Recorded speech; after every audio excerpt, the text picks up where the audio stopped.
The SEC has fined advisors for missing the 120-day deadline to distribute audited financial statements, even when the underlying audit was clean. Controllers at private funds generally start preparation in mid-October to stay ahead of the compressed Q1 audit window. What does the 12-week timeline look like? For calendar year-end funds targeting late April distribution, the sequence runs roughly as follows.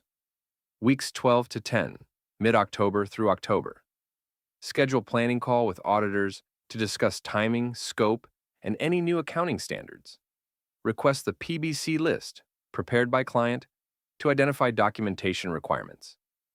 Early confirm availability of fund administrator and internal staff through March review prior year audit issues, and confirm any recommendations have been addressed. Weeks 9 to 7, November. Draft year-end financial statement shells with placeholder numbers. Prepare preliminary valuation packages for Level 3 investments. Identify new investment types or transactions requiring additional disclosures. Coordinate with portfolio companies on financial data requests. Weeks 6 to 4, December through early January. Complete Q4 close and deliver approved fund accounting data to auditors.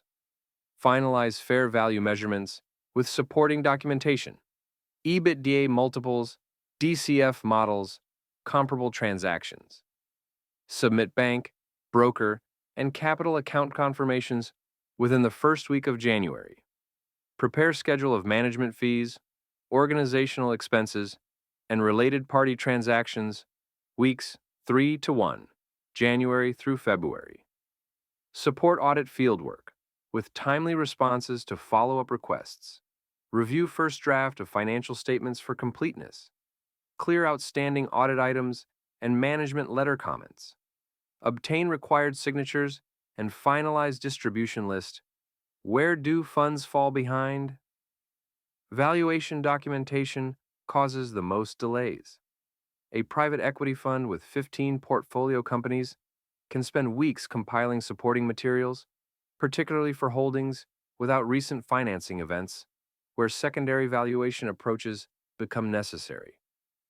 New auditing standards, SAS 143 to 145, first applied to December 2023 year-end audits, and have increased auditor scrutiny on accounting estimates.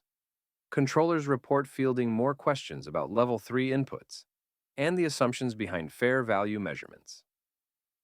How can funds build in buffer time? 3 practices show up repeatedly among funds that hit their deadlines.